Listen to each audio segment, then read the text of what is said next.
Welcome to Winston's Cellar. Relax, listen, enjoy.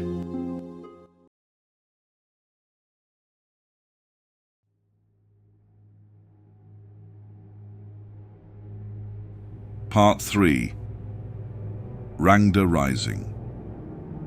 The thing's first noise was both its birth cry and its chrysalis death scream. The host beast's final moments of despair and disgust flickered through its mind as it fully awoke. The thing had lived for months under the host beast's skin, feeding on nerve cells and steadily influencing it. During that time, it had been non-sentient, just a cluster of viral nerves following pre-weaved orders. These orders had plucked at the host beast's minds, at first simple, intrusive thoughts that steadily grew into obsessions, then actions. It started simple, letting a drop of infected oxygen carrier fall into the meal it was preparing for its brood. This quickly evolved and magnified as the thing's influence increased. Each action worked to spread the thing's kindred across the host beast's world. A collection of host beasts snuck into an H20 plant and dumped chunks of infected offal into the supply. Dissident organizations were joined or formed. Livestock was infected and sacrificed to spread the thing's fellows to millions more. After months of this, the signal came. A note sung through the warp. It struck the infant things across the world and drove them into a frenzy. The time for subtlety was over. Hosts beasts rampaged across the world, crippling and infecting it, as the things inside them devoured what was left of their nervous system. After a month of this anarchy, the first generations of infected were fully consumed, and the things inside them awoke to the world just as the seeders arrived. This particular thing took its first few moments to examine its flesh. It was a binary oxygen processor, well formed thanks to physical labor and good nutrients. It was a good host that would serve the thing well. Next, it glanced around its surroundings. It stood within a crater that had once been a civilization center. Broken structures and ruined infrastructure dotted the landscape. Around it was millions of host beasts. Some like it were fully awakened and examining the world. Others were still being consumed and stood in mute agony as their neurons were devoured bit by bit. The last piece of the surroundings to register was by far the largest and most important. A great fleshy spire stuck out of the crater's center. It reached into the cloud banks, and the thing noticed vents near the top pouring atmosphere, adapted virons into the world's water cycle. On some instinctive level, the thing knew the spire was buried into the planet, as far below as it rose into the sky, and that it tainted the soil and aquifer as well. The silence was broken by a song, a horrific melody that blasted from vehicle-sized vocal structures that dotted the spire. It was interwoven with psychic signals that combined to touch the thing's flesh and soul. To its host beast, the sigh noise would have been a thing of mind-shattering insanity that would have caused it to gouge its flesh and tear its throat apart, screaming. To the thing, it was the most utterly beautiful thing it had ever experienced and would ever experience. As one, the millions of infected marched towards the siren song. The song was a screaming whisper on its mind, a soft, enchanting rhythm that rewrote viral clusters and started to convey a great saga. The thing could not understand the tale. No matter how hard it tried, it could not fully grasp the psychic epic being written into the minds and souls of those who were meant to hear it. Only two things made it through the cacophony and into the thing's mind. First was a command: enter the conqueror worm. The thing, still developing neural equivalent, correctly deduced the spire was this conquering worm. As it got closer, the point of entry also became obvious. Building-sized mooring spikes stabbed out of it into the dirt. They were colossal bone structures that supported the worm. Each was hollow and fluted, allowing access points for the newborns to climb into and enter the worm.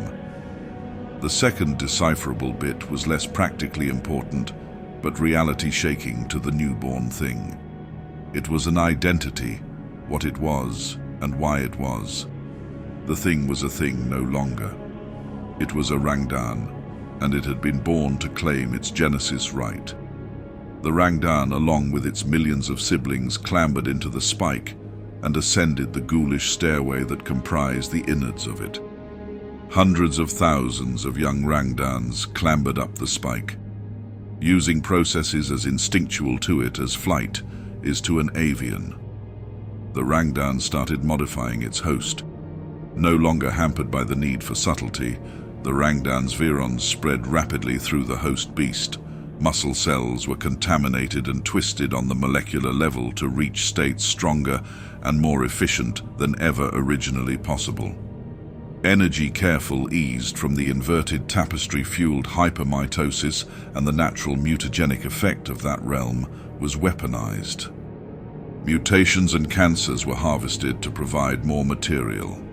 Hair shrunk into the scalp and prepared to be repurposed. Calluses appeared on flesh and were cultivated and sculpted into dermal armor. Each few millimeter-sized cluster of Rangdan pseudo-nerves acted independently of each other and drew from the inverted tapestry the small amount of matter and energy their meta-souls could. The Rangdan was careful to not synchronize them or draw too much in order to prevent the things that dwelt in that realm from noticing it. Not all of his kin followed that instinct and sought to push beyond, to reach greater heights. A sound that was a mix of tearing flesh, screaming, and an electrical hum cancily reverberated through the spine as one of the foolish ones met their fate. One of these failed erupted a dozen meters behind the Rangdan into a mutating hulk of twisted, broken flesh that mewled for death. A twinge of annoyance filled the Rangdan's mind. He was too far away to enjoy the bounty of flesh provided by the failure. Its closer siblings would feed well upon it. A Rangdan instinctively knew the more organic matter one possessed, the more powerful you are. No matter how skilled a crafter is, they are still limited by the amount of resources they have to work with. Eventually, after several hours, the Rangdan reached his destination, the top of spine where it met the conqueror worm. A massive aperture formed of some sort of gel stood before them. The stream of Rangdans slowly but surely entered the gel. The instant they did, an unseen current whisked them away to parts unknown. Finally, it came. The Rangdan's turn.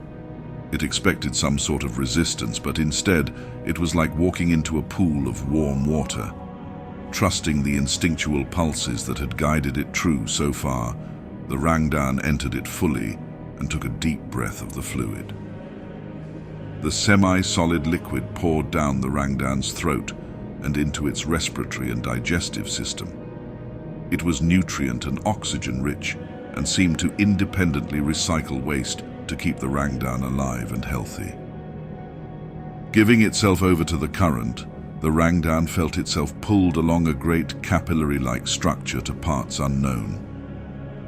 The influx of nutrients and sense of safety allowed the Rangdan to allow itself to truly start rebuilding its flesh as it traveled. New ideas and instincts flooded the Rangdan, and it began to consume and rebuild the host beast's flesh into something far greater. After months of riding the current, the Rangdan no longer resembled its host beast in any way. Its sensory organs were improved and expanded upon. Viral nerve clusters were expanded and advanced to increase intellect and memory. Bones re-knit into more efficient shapes. The Rangdan's form had been crafted into something far better than what evolution had forged the host beast into. Once it felt its body was at the peak efficiency available to it, the Rangdan let out a psychochemical signal. The current shifted and the Rangdan has pulled away from the maturation veins. The song increased in volume and clarity as it flowed into a separate chamber. About 100 other Rangdans drifted through the cyst chamber. They resembled the Rangdan. Similar adaptations and structures, it knew these beings were its kin, each born of the same caste virus for the same purpose. Drifting towards the chamber's center, the Rangdan met its guide and the source of the song. It was at least 3 times its mass, and most of that matter was concentrated in its massive cranium. Its skull was a titanic thing, housing millions of nerve clusters. Its body seemed like an emaciated 4 upper-limbed version of the Rangdan's own. It possessed dozens of light-sensing orbs, and the majority locked onto the newcomer. A psychic voice echoed in the Rangdan's mind. "Greetings, newborn. I am Volgoid Husky Shura, story weaver of the clan Goid, subject to the Volg House clan. You are a newborn of the Flesh Weaver caste and clan Akon, also subject to Volg House clan. My duty is to show the great history of Rangda to you and your kin." With that, a psychic tendril reached out and let the young Rangdan decipher the song. It was the story of its people, the story of a faith and civilization older than any other still living. The song saga started like so many of its kind across the galaxy in the beginning. The Rangdan did not know how much of it was words and how much memories. It could only float in the chamber like its kin, experiencing the same as the psychic song washed over them. In the beginning, there was nothing. The universe was a great cold, empty void where stars lived and died along and untouched for eons, until it came. A sense of joy and peace overcame the young one, as its vision of the ancient void was changed by a presence. The Weaver of Strands entered the galaxy like it had done so many others. It found the void lacking and sought to create the ultimate art to fill it. Each galaxy became a beautiful tapestry of life, and ours was destined to be the greatest. Dead worlds slowly turned green as nebulous clouds of energy traveled the galaxy, seeding and preparing to be gardened. Life sprang into being across the universe, and eventually sentience developed. 2 species in particular were selected to serve the Weaver of Strands. One too gathers material for the tapestry being woven, another to assist in the weaving. We, the children of Rangda, were chosen to travel the galaxy gathering strands of life to be used. The other were the Slathion. They helped weave life into being and guide it to its appropriate place in the tapestry. For eons, the twin races served the Weaver, and all was well. Darkness started to seep into the vision. A hungering mass of chitin and teeth crawled between the stars and sought to slake its never-ending thirst. It was greater and more horrific than anything the Rangdan could ever imagine. Then the hungering entropy came. It sought to unravel and feast upon the galaxy like it had so many others. Not wanting to lose yet another creation to its ancient enemy, the Weaver of Strands left the galaxy in its favored two's care while it battled the entropy. For millennia, we did our duty and cared for the growing galaxy, pruning unwanted species and shaping life into our Creator's vision. The Weaver and the entropy were evenly matched. The thing from between the stars could not be driven away nor consume the greatest artist. This stasis lasted an age before the Slathion betrayed everything they stood for. Their great sages sought new weapons to battle the entropy, but discovered only folly. The vision shifted to a conclave of ancient reptilians atop strange pyramid temples, reaching out with their minds into an unknown domain. They were the first to touch the inverted tapestry, a domain where strands of life, both real and imagined, dwelled. Reaching farther and farther into this impossible realm, they drank from the well of eternity. In that terrible moment, the Slathion broke their oaths and betrayed us and their Creator. In their hubris, they declared the Weaver of Strands a false god and their sacred duties to guide and cull life as our Creator saw fit was wrong. Harnessing the powers of the inverted tapestry, they battled us in a horrible rebellion. We fought with every ounce of our strength, but it was not enough to overcome those ancients and the false strands they empowered themselves with. A new sight filled the Rangdan's mind. Weapons of flesh and bone battled against armies of witch forms across burning worlds. On our sacred world of old Rangda, our eldest of elders were forced to kneel, and we were banished to the farthest reaches of the galaxy as punishment for refusing to betray our oaths. The great worm engine gifted to us by the Weaver was broken into 3, and our ancient crown worlds were wiped clean of life. For countless eons we watched our betrayers rule the galaxy and shape it in ways abhorrent to the Weaver's wishes. The greatest of its art was undone and corrupted. Eventually, we discovered the truth of why the Slathion had banished to the far reaches. Their visions into the inverted strands had told them of the greatest threat to the galaxy and the ultimate evidence of our failure. The distant tendrils of hungering darkness poured from the void towards the galaxy. The Weaver of Strands had turned its back on us. The destruction of its work and theft of its tools had caused it to leave us. Now the hungering entropy sought to feed. It may have been weakened and scattered into countless tendrils by our benefactor's efforts, but it still sought to feed. Despair set in among our people. Entire cities ended themselves, for oblivion was better than knowing we had been abandoned utterly. At our darkest moment, our greatest hero emerged. The sage Niall was born of a Slathion host beast and had stolen their powers. Niall peered into the inverted strands and discovered the truth. The conductor of strands could forgive us. We could be taken back into our master's fold if we completed the work. The inverted strands were another part of the Weaver's work.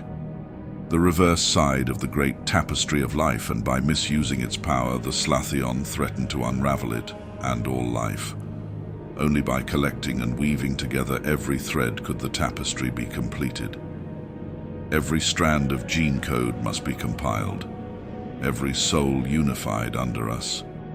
Next, in the vision, the dark tendrils were attacked by a glowing sorcerer sage at the head of Rangdan armies, welding mythological flesh forms.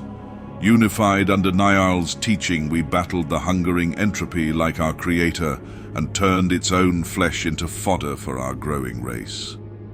Pale shadows of the original Great Worm Engine allowed us to burrow through the inverted tapestry and find new worlds.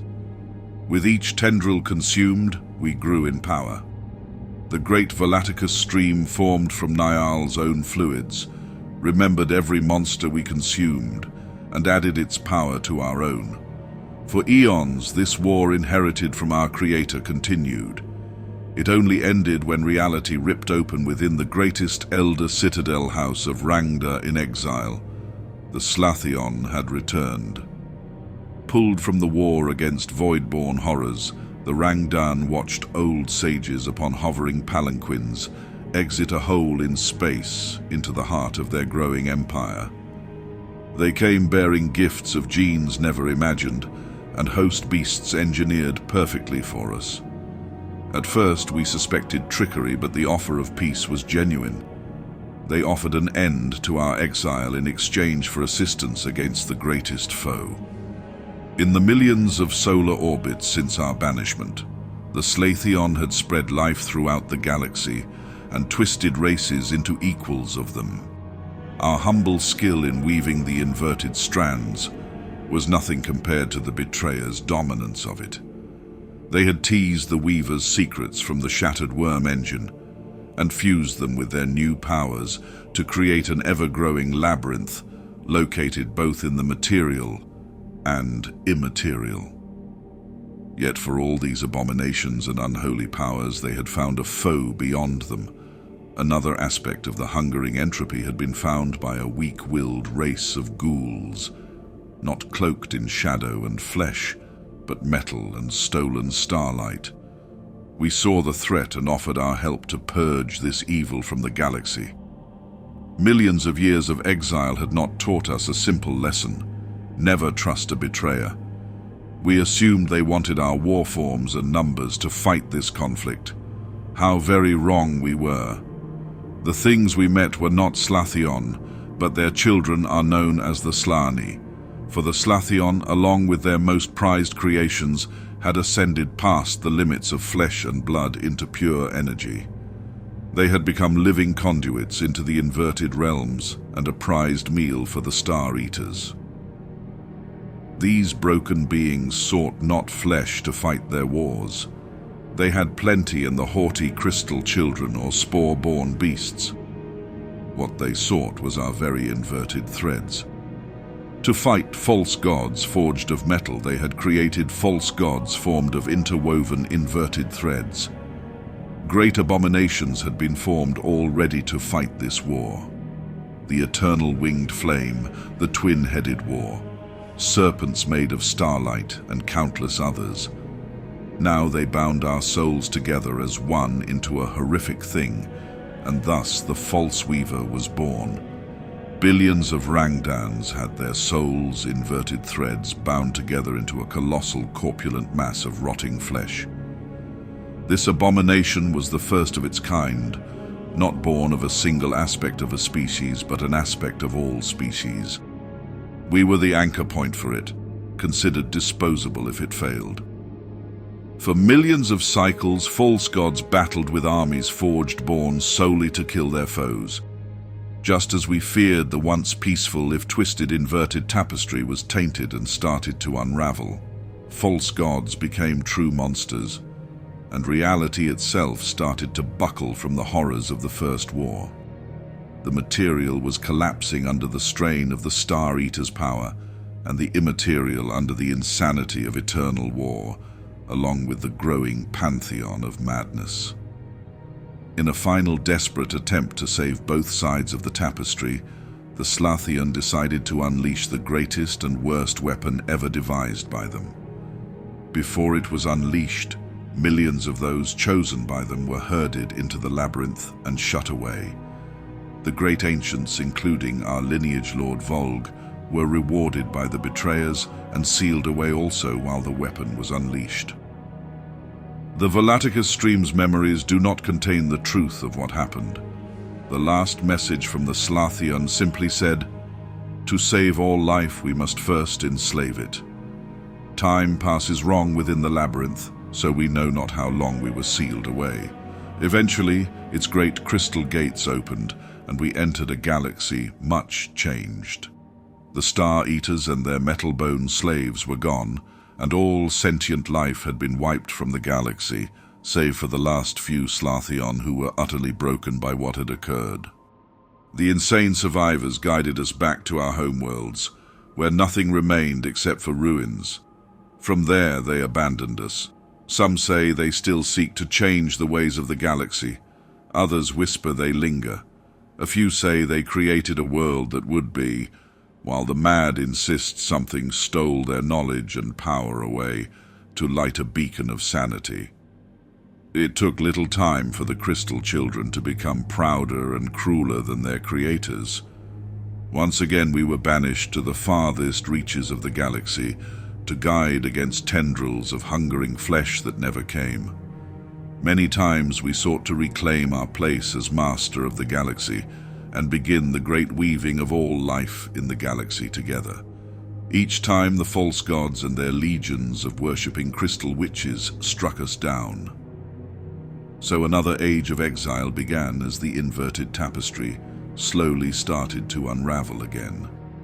Without the betrayers guiding the weaving the galaxy had died to achieve, started to break down as new unruly host beasts to be stained the fabric of unreality.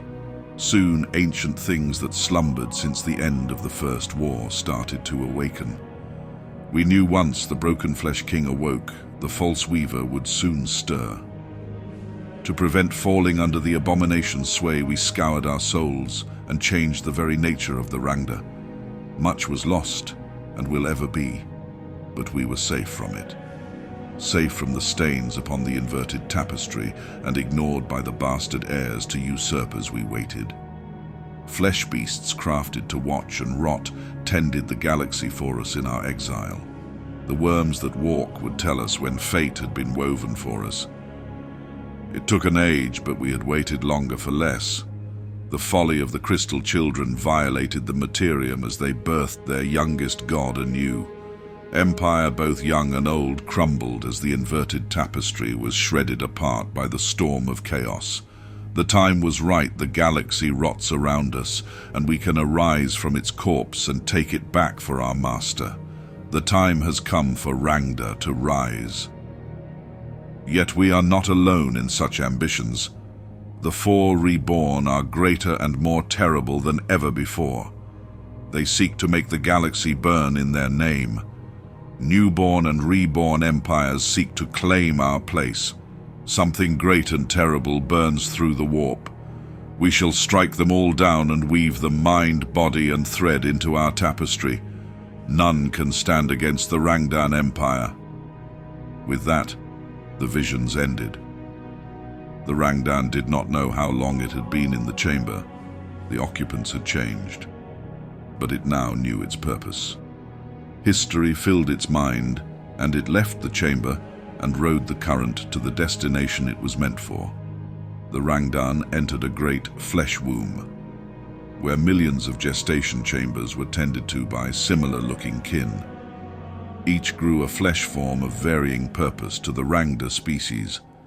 It was the young Rangdan's duty to craft these tools.